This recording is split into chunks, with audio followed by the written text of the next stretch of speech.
जरा सोचिए, अगर एक दिन आप सोकर उठते हैं और अचानक आपको एहसास होता है कि आपका दिमाग अब किसी आम इंसान जैसा नहीं रहा, बल्कि सुपर कंप्यूटर से भी लाख गुना तेज काम करने लगा है।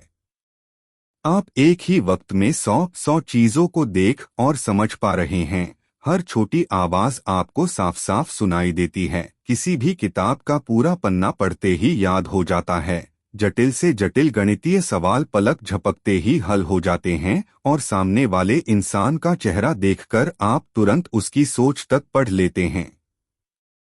क्या ये सुनने में किसी साइंस फिक्शन फिल्म जैसा नहीं लगता? लेकिन यही तो सबसे बड़ा सवाल है। अगर इंसान अपने दिमाग का 100% इस्तेमाल करने लगे तो क्या वाकई ऐसा हो सकता है? आपको जानकर हैरानी होगी कि इंसान अपने ब्रेन का सिर्फ 10% यूज करता है। ये थ्योरी दुनिया भर में बहुत मशहूर है। हॉलीवुड की फिल्में जैसे लूसी और लिमिटलेस ने इस आइडिया को और ज्यादा ग्लैमरस बना दिया, जहां दिखाया गया कि अगर कोई इंसान दिमाग की पूरी ताकत को खोल दे तो वह इंसान से ज्यादा एक अलौकिक प्राणी बन जाएगा। लेकिन असलियत क्या है? ये मिथक शुरू हुआ 19वीं सदी के आखिरी दौर में, जब ब्रेन रिसर्च अपनी शुरुआती अवस्था में थी। उस वक्त वैज्ञानिकों ने पाया कि ब्रेन के कई हिस्से किसी भी खास एक्टिविटी के दौरान साइलेंट रहते हैं। मीडिया और पॉपुलर साइंस ने इसे गलत तरीके से इंटरप्रेट किया और धीरे धीरे ये मैसेज फैल गया कि इंसान अपने दिमाग का सिर्फ 10% हिस्सा ही इस्तेमाल करता है। लेकिन असली न्यूरोसाइंस कहता है कि हमारा ब्रेन हमेशा 100% एक्टिव रहता है, बस अलग अलग कामों के लिए उसके अलग अलग हिस्से काम करते हैं। जब आप सोचते हैं, याद करते हैं, सपने देखते हैं, डरते हैं, प्यार करते हैं या हंसते हैं, हर बार ब्रेन का कोई न कोई पार्ट ऑन रहता है। एमआरआई और एफएमआरआई स्कैनिंग टेक्नोलॉजी साफ दिखाती है कि दिमाग का कोई भी हिस्सा बेकार या खाली नहीं है। अब आप सोच रहे होंगे कि अगर हम पहले ही पूरा दिमाग इस्तेमाल करते हैं तो फिर सवाल ही क्यों उठता है कि अगर 100% इस्तेमाल करें तो क्या होगा? असल में सवाल ये है कि क्या हम अपने दिमाग की असली क्षमता को सही तरीके से अनलॉक कर पा रहे हैं? क्योंकि दिमाग की कोशिकाएं यानी न्यूरॉन्स अरबों की संख्या में हैं और उनके बीच बनने वाले कनेक्शंस यानी सिनैप्स की पोटेंशियल लिमिट अनगिनत है। हम में से ज्यादातर लोग उस पोटेंशियल को कभी टच ही नहीं कर पाते। यही वजह है कि ये टॉपिक आज भी लोगों को रोमांचित करता है। आने वाले हिस्सों में हम जानेंगे कि अगर किसी तरह इंसान अपने दिमाग की छुपी हुई शक्ति को पूरी तरह अनलॉक कर ले तो उसके सोचने, महसूस करने, सीखने और जीने के तरीके कैसे बदल जाएंगे, और क्या वाकई इंसान एक नए स्तर की प्रजाति बन सकता है। जब हम कहते हैं कि इंसान अपने दिमाग का 100% इस्तेमाल करता है तो असल में उसका मतलब है कि दिमाग के हर हिस्से की अपनी एक खास भूमिका होती है, और यही समझना बेहद जरूरी है कि ये दिमाग आखिर बना कैसे है और किस तरह काम करता है। हमारा ब्रेन लगभग 1.3 से 1.4 किलोग्राम का नरम सा अंग है, जो दिखने में तो किसी फूलगोभी जैसा लगता है, लेकिन इसमें करीब 86 अरब न्यूरॉन्स मौजूद हैं और हर न्यूरॉन हजारों लाखों कनेक्शंस बनाने की क्षमता रखता है। इन कनेक्शंस की कुल संख्या इतनी ज्यादा है कि अगर आप इन सबको जोड़कर गिनने बैठ जाएं तो ये पूरी आकाशगंगा में मौजूद तारों से भी कहीं अधिक होंगे। यही कनेक्शंस हमारे विचार, यादें, सपने और आइडियाज बनाते हैं। ब्रेन को मोटे तौर पर 4 हिस्सों में बांटा गया है: frontal lobe, parietal lobe, temporal lobe और ऑक्सिपिटल लोब। फ्रंटल लोब हमारे डिसीजन लेने, पर्सनैलिटी, लॉजिक और क्रिएटिविटी के लिए जिम्मेदार है। पैरिएटल लोब टच, स्पेस और मूवमेंट्स से जुड़ी जानकारी प्रोसेस करता है। टेम्पोरल लोब सुनने, भाषा समझने और याददाश्त से जुड़ा होता है, जबकि ऑक्सिपिटल लोब सिर्फ और सिर्फ हमारी विजन यानी देखने की क्षमता पर फोकस करता है। अब आप सोचिए कि ये चारों हिस्से अगर एक साथ फुल पावर में काम करने लगें तो क्या नज़ारा होगा। अभी तो ये बैलेंस तरीके से काम करते हैं, वरना हम शायद एक ही समय में इतनी ज्यादा जानकारी से पागल भी हो सकते हैं। दिलचस्प बात यह है कि ब्रेन सिर्फ इन लोब्स तक सीमित नहीं है। इसके अलावा हिप्पोकैम्पस है जो मेमोरी के लिए जरूरी है, एमिगडाला है जो इमोशंस को कंट्रोल करता है, और सेरिबेलम है जो हमारे मूवमेंट्स और बैलेंस को संभालता है। मतलब साफ है कि दिमाग का हर हिस्सा एक्टिव है और उसका एक मकसद है।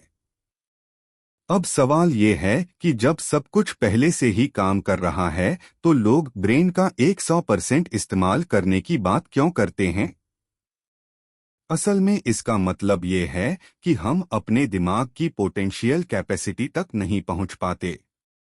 उदाहरण के लिए हमारी मेमोरी सैकड़ों टेराबाइट तक की स्टोरेज पावर रख सकती है, लेकिन हम में से ज्यादातर लोग उसका एक छोटा सा हिस्सा ही इस्तेमाल करते हैं। वैज्ञानिक मानते हैं कि अगर हम ब्रेन को सही ट्रेनिंग दें, ध्यान और मेडिटेशन जैसी तकनीकों का इस्तेमाल करें, लगातार नई चीजें सीखें और न्यूरॉन्स के बीच ज्यादा कनेक्शंस बनाएं, तो हम अपनी ब्रेन पावर को बहुत ज्यादा बढ़ा सकते हैं। यही वजह है कि कुछ लोग फोटो मेमोरी रखते हैं, कुछ लोग 50 भाषाएं सीख लेते हैं और कुछ लोग शतरंज के खेल में सुपर कंप्यूटर को हरा देते हैं। यानी दिमाग की असली ताकत सिर्फ उसके साइज या वजन में नहीं, बल्कि इस बात में है कि हम उसे किस हद तक एक्टिवेट करते हैं। और यही चीज हमें अगले हिस्से में ले जाएगी जहां हम देखेंगे कि अगर इंसान वाकई अपनी ब्रेन कैपेसिटी को मैक्सिमम तक ले जाए तो उसके रोजमर्रा के जीवन में क्या क्या चौंकाने वाले बदलाव आ सकते हैं। जरा सोचिए, आप अपनी किताब का एक पन्ना पढ़ते ही उसकी हर लाइन हमेशा के लिए याद कर लें, आपको कभी नोट्स बनाने की जरूरत न पड़े, या आपने एक बार किसी का चेहरा देखा और जीवन भर भूल ही न पाए। ये सब तब मुमकिन होगा जब इंसान का ब्रेन अपनी असली क्षमता पर काम करने लगे। वैज्ञानिकों का मानना है कि अगर हम अपनी न्यूरल कनेक्शंस को पूरी तरह एक्टिवेट कर लें तो हमारी मेमोरी आज से 1000 गुना ज्यादा पावरफुल हो सकती है। यानी जो बच्चा अभी गणित का एक सवाल याद करने में 1 घंटा लगाता है, वह सेकंडों में उसे हल कर देगा। जो इंसान आज एक भाषा सीखने में सालों लगाता है, वह शायद एक हफ्ते में कई भाषाएं बोलने लगे। हमारी स्पीड इतनी तेज हो जाएगी कि हम एक साथ हजारों चीजों पर ध्यान दे पाएंगे और उनका एनालिसिस भी कर पाएंगे। आप सड़क पर चलते हुए हर गाड़ी की नंबर प्लेट देख सकते हैं, हर इंसान के चेहरे के भाव पढ़ सकते हैं और हर छोटी छोटी आवाज सुन सकते हैं। लेकिन सोचिए, क्या ये हमें ताकत देगा या उल्टा हमें थका देगा? क्योंकि इतनी जानकारी एक साथ प्रोसेस करना इंसान को ओवरलोड भी कर सकता है। अब बात करें क्रिएटिविटी की, तो अगर ब्रेन पूरी तरह से खुल जाए तो शायद हम वो चीजें सोच पाएंगे जिनका अस्तित्व अभी तक सिर्फ फिल्मों और साइंस फिक्शन में है। आर्टिस्ट्स अपनी पेंटिंग्स में ऐसे रंग और पैटर्न बना सकते हैं जो किसी और की कल्पना में भी न आए। म्यूजिशियंस ऐसे गीत और सुर पैदा कर सकते हैं जो सीधा दिल और दिमाग को झकझोर दें। वैज्ञानिक ऐसे फॉर्मूले खोज सकते हैं जिनसे ब्रह्मांड के रहस्य तुरंत खुल जाएं। और सबसे ज्यादा असर होगा हमारी इमोशंस पर। अगर दिमाग का हर न्यूरल नेटवर्क पूरी तरह से एक्टिव हो जाए तो हम शायद हर इंसान की फीलिंग्स को तुरंत महसूस कर सकें, यानी टेलीपैथी जैसी क्षमताएं हकीकत बन जाएं। लेकिन इसका एक डार्क साइड भी है, क्योंकि अगर हम हर समय दूसरों के दर्द, गुस्से और उदासी को महसूस करने लगें तो क्या हम खुद सामान्य रह पाएंगे? यही वो पॉइंट है जहां सुपर ह्यूमन बनने और इंसानियत खोने के बीच की पतली रेखा सामने आती है। अगले हिस्से में हम जानेंगे कि ब्रेन की ये सुपर पावर न सिर्फ व्यक्तिगत स्तर पर बल्कि समाज और पूरी मानव सभ्यता को किस तरह बदल सकती है। सोचिए एक ऐसी दुनिया की जहां हर इंसान का दिमाग पूरी क्षमता से काम कर रहा है। स्कूलों में बच्चे कुछ ही महीनों में डॉक्टर, इंजीनियर, वैज्ञानिक और कलाकार बन जाएं। लोग कुछ हफ्तों में कई भाषाएं सीख लें और हर इंसान जीनियस बन जाए। अगर ऐसा हो जाए तो हमारे समाज का ढांचा पूरी तरह बदल जाएगा। आज जहां रिसर्च और साइंस को सालों लग जाते हैं, वहां कुछ दिनों में ही नई खोजें हो सकती हैं। कैंसर जैसी बीमारियों का इलाज पलक झपकते मिल जाएगा, नई नई दवाएं तुरंत बनेंगी और स्पेस टेक्नोलॉजी इतनी तेजी से बढ़ेगी कि हम चांद और मंगल पर बसने की बजाय नए नए ग्रहों की खोज करने लगेंगे। अब सोचिए, अगर हर इंसान के पास जीनियस लेवल की समझ होगी तो टेक्नोलॉजी कितनी तेजी से आगे बढ़ेगी। आर्टिफिशियल इंटेलिजेंस, क्वांटम कंप्यूटिंग और जेनेटिक इंजीनियरिंग जैसी चीजें बच्चों का खेल बन जाएंगी। लेकिन ये सब होने के साथ एक बड़ा सवाल भी खड़ा होगा। अगर सबके पास बराबर की ब्रेन पावर होगी तो फिर समाज में फर्क कैसे रहेगा? आज की दुनिया में हम देखते हैं कि कुछ लोग ज्यादा स्मार्ट होते हैं और कुछ कम। इसी वजह से नौकरी, पोजीशन और पावर का बंटवारा होता है। लेकिन अगर सब सुपर जीनियस बन जाएं तो कौन डॉक्टर होगा और कौन मरीज, कौन शिक्षक होगा और कौन विद्यार्थी? ये सब रोल पूरी तरह बदल जाएंगे। हो सकता है कि समाज में प्रतियोगिता खत्म हो जाए क्योंकि हर इंसान बराबर होगा। लेकिन उसी समय यह भी संभव है कि नई तरह की चुनौतियां पैदा हों, जैसे किसका दिमाग सबसे तेज है या कौन सबसे ज्यादा क्रिएटिव है।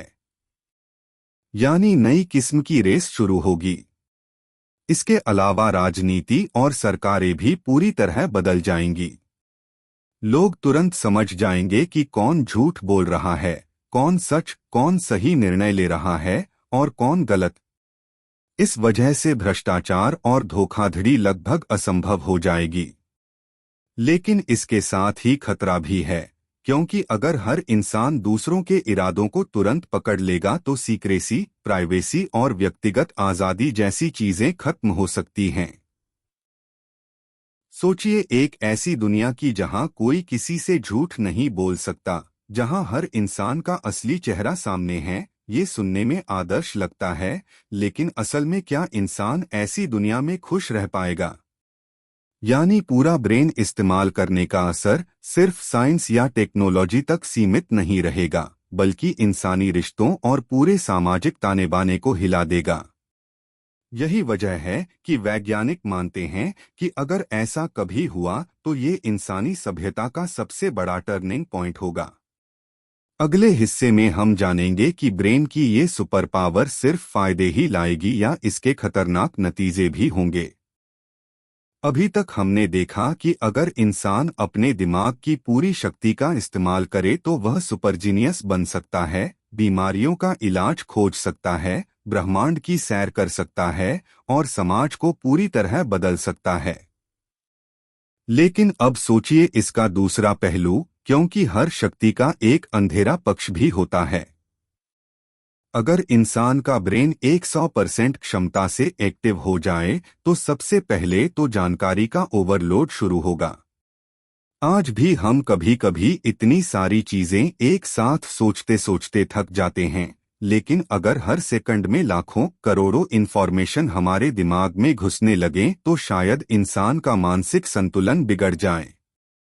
कल्पना कीजिए कि आप सड़क पर चल रहे हैं और आपको हर गाड़ी का नंबर याद हो रहा है, हर इंसान का चेहरा स्कैन हो रहा है, हर आवाज, हर गंध, हर छोटी छोटी चीज आपके दिमाग में स्टोर हो रही है। ये सब सुनने में तो पावरफुल लगता है, लेकिन हकीकत में यह किसी यातना से कम नहीं होगा। दूसरा बड़ा खतरा होगा इमोशन ओवर सेंसिटिविटी। अगर हमारा ब्रेन पूरी तरह खुल जाए तो हम शायद दूसरों की भावनाएं इतनी गहराई से महसूस करने लगेंगे कि खुद को संभालना मुश्किल हो जाएगा। किसी के दुख को देखकर हम सिर्फ दुखी नहीं होंगे, बल्कि उस दर्द को अपने अंदर जिएंगे। यानी हम हर समय भावनाओं के तूफान में डूबे रहेंगे। तीसरा खतरनाक पहलू है पावर का गलत इस्तेमाल। इंसान की प्रकृति हमेशा से जिज्ञासु और महत्वाकांक्षी रही है, लेकिन अगर सबके पास ऐसी दिमागी ताकत होगी जिससे वे किसी भी टेक्नोलॉजी को मिनटों में बना सकें या किसी भी समस्या को तुरंत हल कर सकें, तो कुछ लोग इसका इस्तेमाल दुनिया पर राज करने के लिए भी कर सकते हैं। युद्ध और हथियारों की होड़ एक नए स्तर पर पहुंच जाएगी, जहां देशों के बीच सिर्फ सैन्य ताकत नहीं बल्कि दिमाग की ताकत की रेस होगी। चौथा पहलू है इंसानियत का खो जाना। जब इंसान का दिमाग इतना शक्तिशाली होगा कि वह हर किसी के झूठ और सच्चाई को तुरंत पकड़ ले, दूसरों के मन की बातें पढ़ ले और भविष्य की घटनाओं का अनुमान लगा ले, तो रिश्तों में रहस्य और विश्वास की जगह ही नहीं बचेगी। क्या आप सोच सकते हैं, एक ऐसी शादी या दोस्ती जिसमें आपके पार्टनर या दोस्त के मन में क्या चल रहा है, ये आपको हर पल पता हो? सुनने में आसान लगता है, लेकिन असल में यह हर रिश्ते को तोड़ सकता है। यानी ब्रेन का 100% इस्तेमाल हमें जितना सुपर ह्यूमन बना सकता है, उतना ही हमें इंसानियत से दूर भी कर सकता है। यही कारण है कि वैज्ञानिक मानते हैं कि दिमाग की शक्ति को पूरी तरह अनलॉक करना शायद इंसान की सबसे बड़ी उपलब्धि हो, लेकिन साथ ही उसकी सबसे बड़ी त्रासदी भी बन सकती है। अगले हिस्से में हम जानेंगे कि ब्रेन की असली लिमिट क्या है और साइंस इस बारे में क्या कहती है कि इंसान कितना आगे जा सकता है। अब तक आपने सुना कि लोग कहते हैं इंसान अपने ब्रेन का सिर्फ 10% इस्तेमाल करता है, लेकिन जब हमने साइंस की गहराई में देखा तो सच यह निकला कि दिमाग का हर हिस्सा एक्टिव होता है और कोई भी हिस्सा बेकार नहीं है। तो फिर असली सवाल उठता है, इंसान के ब्रेन की लिमिट आखिर है कहाँ? क्या इसका कोई एंड पॉइंट है या यह अनंत है? वैज्ञानिक मानते हैं कि दिमाग की क्षमता का माप करना आसान नहीं है, क्योंकि यह केवल उसके साइज या वजन पर निर्भर नहीं करता बल्कि इस बात पर निर्भर करता है कि उसमें कितने न्यूरॉन्स और सिनेप्टिक कनेक्शंस बन रहे हैं। ब्रेन में लगभग 86 अरब न्यूरॉन्स होते हैं और हर न्यूरॉन औसतन 10,000 तक कनेक्शन बना सकता है। अगर इन्हें मिलाकर देखें तो संभावित कनेक्शंस की संख्या ट्रिलियंस में होती है, इतनी ज्यादा कि ब्रह्मांड के सितारों की गिनती भी इसके सामने छोटी लगे। लेकिन समस्या यह है कि हमारा दिमाग हमेशा एनर्जी सेविंग मोड में काम करता है। पूरी क्षमता से हर समय एक्टिव रहना शरीर के लिए घातक हो सकता है, क्योंकि दिमाग अकेले ही हमारे शरीर की कुल ऊर्जा का लगभग 20% इस्तेमाल करता है। अब कल्पना कीजिए कि अगर यह 100% पावर पर लगातार चले तो इंसान को इतनी कैलोरी और ऊर्जा चाहिए होगी जितनी हमारे शरीर की लिमिट से बाहर है। यानी साइंस कहती है कि दिमाग की असली लिमिट सिर्फ न्यूरॉन्स की संख्या या कनेक्शन की क्षमता नहीं है, बल्कि यह हमारे शरीर की ऊर्जा और संतुलन पर भी निर्भर करती है। यही वजह है कि दिमाग जरूरत के हिसाब से अपने हिस्सों को ऑन और ऑफ करता है। एक और दिलचस्प पहलू है न्यूरोप्लास्टिसिटी। इसका मतलब है कि हमारा ब्रेन बदल सकता है, नए अनुभवों से सीख सकता है और खुद को रिवायर कर सकता है। यही वह क्षमता है जिससे हम नई भाषा सीखते हैं, नया स्किल सीखते हैं या किसी हादसे के बाद भी धीरे धीरे रिकवर करते हैं। यानी असली पोटेंशियल इस बात में छिपा है कि हम ब्रेन को कैसे ट्रेन करते हैं। वैज्ञानिकों ने पाया है कि लगातार नई चीजें सीखने, ध्यान लगाने, मेडिटेशन करने, शारीरिक व्यायाम करने और सही डाइट लेने से ब्रेन की कैपेसिटी को धीरे धीरे बढ़ाया जा सकता है। लेकिन इसका मतलब यह नहीं है कि हम कभी 100% ब्रेन इस्तेमाल करने लगेंगे, क्योंकि साइंस साफ कहती है कि यह शरीर की लिमिट्स और एनर्जी की वजह से नामुमकिन है। हाँ, इतना जरूर है कि हम अपने दिमाग को औसत से कहीं ज्यादा पावरफुल बना सकते हैं और यही असली गेम है। अगले हिस्से में हम जानेंगे कि अगर साइंस के हिसाब से पूरा दिमाग इस्तेमाल करना नामुमकिन है, तो फिर फिल्मों और कहानियों में इसे क्यों इतना बड़ा मुद्दा बनाकर दिखाया जाता है और लोग क्यों मानते हैं कि यह सच है। अब जरा सोचिए, अगर इंसान सच में अपने दिमाग का सिर्फ 10% इस्तेमाल कर रहा है और बाकी 90% खाली पड़ा है, तो इसका मतलब है कि हम सबके अंदर सुपर ह्यूमन बनने की ताकत छिपी हुई है। यही आइडिया फिल्मों और पॉप कल्चर को बहुत भाता है। यही कारण है कि आपने कई मूवीज और टीवी शोज में देखा होगा जहां कोई कैरेक्टर अचानक पूरा दिमाग इस्तेमाल करने लगता है और उसके पास असाधारण शक्तियां आ जाती हैं। उदाहरण के लिए, फिल्म लूसी में दिखाया गया कि जब एक महिला अपने ब्रेन का 100% इस्तेमाल करने लगती है, तो वह टेलीकाइनेसिस यानी दिमाग से चीजें हिलाना, समय को नियंत्रित करना और यहाँ तक कि अमरता जैसी क्षमताएं हासिल कर लेती है। इसी तरह हॉलीवुड की लिमिटलेस फिल्म में एक आदमी एक दवा खाकर अचानक इतना बुद्धिमान हो जाता है कि वह कुछ भी सीख सकता है, किसी भी समस्या का हल निकाल सकता है और दुनिया को अपने हिसाब से बदल सकता है। पॉप कल्चर ने इस मिथ को इतना रोमांचक और आकर्षक बना दिया कि लोग इसे साइंटिफिक सच मानने लगे। लेकिन असलियत यह है कि ये सारी कहानियां सिर्फ काल्पनिक हैं और इनका साइंस से कोई लेना देना नहीं है। साइंटिस्ट्स बार बार क्लियर कर चुके हैं कि ब्रेन का 10% वाला मिथ गलत है और दिमाग पहले से ही पूरी क्षमता से काम करता है। फिर भी फिल्मों में यह आइडिया इसलिए काम करता है क्योंकि यह इंसान की सबसे बड़ी चाहत को छूता है, लिमिट्स से बाहर निकलना, सुपर पावर पाना और दुनिया को कंट्रोल करना। यही वजह है कि लोग इन कहानियों को देखकर सोचते हैं, क्या पता यह सच हो। इसके अलावा मीडिया और मोटिवेशनल स्पीकर्स भी इस मिथ को बार बार दोहराते हैं क्योंकि यह सुनने में अच्छा लगता है और इंसान को मोटिवेट करता है। हकीकत यह है कि अगर हम ब्रेन को 100% फुल पावर पर चलाएं तो शरीर टिक ही नहीं पाएगा, लेकिन पॉप कल्चर ने इसे इस तरह सजाया है कि यह इंसान की सबसे बड़ी फैंटेसी बन गई। असली समस्या यह है कि लोग इन काल्पनिक कहानियों और असल साइंस के बीच फर्क नहीं कर पाते और इसी कारण यह मिथ अभी तक जिंदा है। लेकिन ध्यान रखिए, फिल्मों की कहानियां हमें एंटरटेन करने के लिए होती हैं।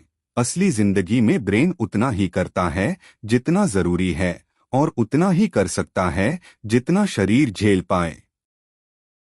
अगले हिस्से में हम जानेंगे कि इस मिथ का इंसान की सोच और समाज पर क्या असर पड़ा है। क्या यह सिर्फ एक झूठ है या फिर इसने हमें सच में ज्यादा सीखने और अपनी लिमिट्स को चैलेंज करने की प्रेरणा दी है।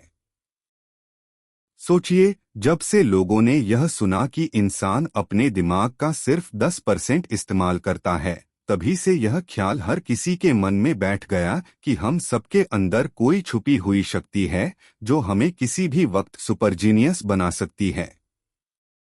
यही सोच कई बार मोटिवेशनल स्पीकर्स और सेल्फ हेल्प गुरुओं ने अपने फायदे के लिए इस्तेमाल की ताकि लोग उनके सेमिनारों और किताबों पर पैसा खर्च करें।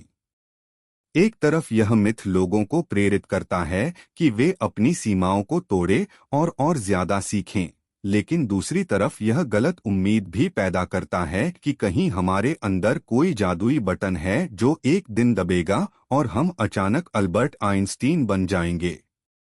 समाज पर इसका असर यह भी हुआ कि हर जगह दिमागी शक्तियों को लेकर अजीबोगरीब दावे शुरू हो गए। कोई कहता है मेडिटेशन से आप ब्रेन का 100% इस्तेमाल कर सकते हैं, तो कोई दावा करता है कि स्पेशल ड्रग्स या ट्रेनिंग से इंसान सुपर ह्यूमन बन सकता है। बच्चों से लेकर बड़ों तक सबको यह विश्वास दिलाया गया कि वे अभी तक अपनी पूरी क्षमता का उपयोग नहीं कर रहे, जिससे उनमें एक झूठी कमी का एहसास पैदा हुआ। यह मिथ मोटिवेशन की जगह कभी कभी फ्रस्ट्रेशन भी दे देता है, क्योंकि लोग सोचते हैं कि उनकी सफलता न मिलने का कारण यही है कि वे 90% दिमाग यूज ही नहीं कर पा रहे। वहीं साइंस की दुनिया में इसका नुकसान यह हुआ कि लोग असली न्यूरोसाइंस रिसर्च पर भरोसा करने के बजाय इन काल्पनिक बातों पर विश्वास करने लगे। पर अगर पॉजिटिव साइड देखें तो इस मिथ ने एक चीज अच्छी भी की, इसने इंसानों को यह सोचने पर मजबूर किया कि उनके अंदर और ज्यादा करने की क्षमता है, भले ही साइंटिफिकली यह सच न हो। यही कारण है कि लोग एक्स्ट्रा मेहनत करते हैं, नई स्किल्स सीखते हैं और अपनी लिमिट्स को चैलेंज करने की कोशिश करते हैं। यानी एक झूठा विश्वास भी कई बार सच से ज्यादा ताकतवर साबित हो सकता है, क्योंकि यह इंसान को अपनी असली क्षमता के करीब ले आता है। मगर जरूरी यह है कि हम समझें, दिमाग पहले से ही 100% काम करता है, फर्क सिर्फ इतना है कि हम उसे किस दिशा में इस्तेमाल कर रहे हैं। अगर हम इसे सही ज्ञान, सही स्किल और सही मेहनत की ओर लगाएंगे तो हमारी ग्रोथ तय है, किसी मिथ या जादुई फॉर्मूले की जरूरत नहीं पड़ेगी। यही असली सीख है जो समाज को इस मिथ से लेनी चाहिए। सुपर पावर की तलाश मत करो, अपने ब्रेन को सही दिशा में लगाओ। दोस्तों, अब तक हमने देखा कि 10% ब्रेन यूज वाला मिथ कैसे फैला, कैसे इसने समाज और सोच को प्रभावित किया और कैसे फिल्मों और किताबों ने इसे और ज्यादा पॉपुलर बना दिया। लेकिन अब सवाल उठता है, असली सच्चाई क्या है? क्या सचमुच हम अपने दिमाग का सिर्फ 10% इस्तेमाल करते हैं? इसका जवाब है नहीं। साइंटिस्ट्स ने ब्रेन स्कैन और न्यूरोसाइंस की स्टडीज से साफ साफ साबित किया है कि हमारा दिमाग लगभग हर समय पूरी तरह एक्टिव रहता है। हाँ, यह जरूर है कि पूरा ब्रेन एक साथ हर काम के लिए इस्तेमाल नहीं होता, लेकिन अलग अलग हिस्से अलग अलग काम में लगातार लगे रहते हैं। सोने के दौरान भी हमारा ब्रेन एक्टिव रहता है, यादों को व्यवस्थित करता है, शरीर को रिपेयर करता है और इमोशंस को बैलेंस करता है। जब हम पढ़ाई करते हैं तब अलग हिस्से काम करते हैं, जब म्यूजिक सुनते हैं तो ब्रेन के दूसरे हिस्से एक्टिव होते हैं, जब हम किसी को याद करते हैं या इमोशन महसूस करते हैं तो अलग ही नेटवर्क काम करने लगता है। यानी हमारा ब्रेन कभी भी खाली नहीं रहता, और यह सोचना कि वह 90% हिस्से को फालतू छोड़ देता है, पूरी तरह गलत है। असल में अगर हमारा दिमाग 90% हिस्सा यूज न करे तो वह हिस्सा धीरे धीरे मर जाएगा, क्योंकि ब्रेन का हर न्यूरॉन लगातार एक्टिव रहना जरूरी है। यही कारण है कि जब ब्रेन स्ट्रोक या चोट लगती है और कुछ हिस्से डैमेज हो जाते हैं तो उसका असर तुरंत हमारी बॉडी और सोच पर दिखाई देता है। यानी दिमाग का हर हिस्सा काम करता है और जरूरी है। अब सोचिए, अगर हम सच में सिर्फ 10% दिमाग इस्तेमाल कर रहे होते तो बाकी 90% डैमेज हो जाने पर भी हमें कोई फर्क नहीं पड़ना चाहिए था। लेकिन असलियत इसके बिल्कुल उलट है। साइंस कहता है कि दिमाग पहले से ही फुल पोटेंशियल में है, बस फर्क यह है कि हम उसे कैसे ट्रेन करते हैं, किस तरह की आदतें डालते हैं और किस दिशा में ध्यान लगाते हैं। गलतफहमी यह है कि 100% ब्रेन इस्तेमाल का मतलब है कि अचानक हमें अलौकिक शक्तियां मिल जाएंगी, लेकिन सही मायनों में इसका मतलब है कि हमें अपनी स्किल्स को लगातार बेहतर बनाना चाहिए, नई चीजें सीखनी चाहिए और दिमाग को हर रोज चैलेंज देना चाहिए। तो असली सुपर पावर किसी मिथ या फिल्मी कहानी में नहीं छुपा, बल्कि हमारी मेहनत, प्रैक्टिस और लगन में छुपा है। यही असली विज्ञान है, यही असली सच्चाई है। दोस्तों, अब तक हमने देखा कि कैसे 10% दिमाग इस्तेमाल का मिथ लोगों की सोच को बदलता रहा, कैसे इसने फिल्मों, किताबों और सोशल मीडिया के जरिए हमें सपनों और कल्पना की दुनिया में रखा, और कैसे असली साइंस ने इस गलतफहमी को तोड़ा। लेकिन अब सवाल यह है, अगर हम सचमुच पहले से ही अपने दिमाग का 100% इस्तेमाल कर रहे हैं तो हमें अपने जीवन में एक्स्ट्राऑर्डिनरी पावर क्यों नहीं दिखती? इसका जवाब है, क्योंकि दिमाग पोटेंशियल से ज्यादा डायरेक्शन और प्रैक्टिस पर निर्भर करता है। सोचो, एक तेज तलवार अगर सही दिशा में चले तो इतिहास बदल सकती है, लेकिन अगर वह बिना मकसद इधर-उधर चले तो सिर्फ शोर करेगी। ठीक वैसे ही हमारा दिमाग है। इसकी पूरी ताकत हमें तभी दिखती है जब हम इसे सही चीजों पर लगाते हैं। फर्क सिर्फ इतना है कि कुछ लोग अपने ब्रेन को गेम्स, गॉसिप या आलस में बर्बाद कर देते हैं, और कुछ लोग उसी ब्रेन को क्रिएटिविटी, इनोवेशन और मेहनत में लगाकर दुनिया बदल देते हैं। इसका मतलब ये नहीं कि उनके पास दिमाग ज्यादा है, बल्कि इसका मतलब ये है कि उन्होंने अपने दिमाग को सही ट्रेनिंग दी है। असली सुपर पावर यह नहीं कि तुम अचानक एक्स-रे विजन या टेलीपैथी हासिल कर लो, बल्कि असली सुपर पावर यह है कि तुम अपनी सोच को कंट्रोल करो, रोज नई स्किल्स सीखो और लगातार खुद को बेहतर बनाओ। क्योंकि दिमाग कोई मैजिक मशीन नहीं है, यह एक मसल की तरह है, जितना उसे ट्रेन करोगे उतना स्ट्रांग बनेगा। और सबसे बड़ी बात, अगर तुमने अपने दिमाग को सही आदतों, सही लक्ष्यों और सही लोगों के साथ इस्तेमाल करना सीख लिया, तो तुम्हें किसी मिथ, किसी फिल्म या किसी झूठी कहानी की जरूरत नहीं पड़ेगी। तुम्हारा खुद का जीवन ही एक एक्स्ट्राऑर्डिनरी स्टोरी बन जाएगा। तो याद रखो, तुम्हारे अंदर पहले से ही 100% पावर है, बस उसे जागरूक होकर सही दिशा में लगाना है। यही असली साइंस है, यही असली सुपर पावर है।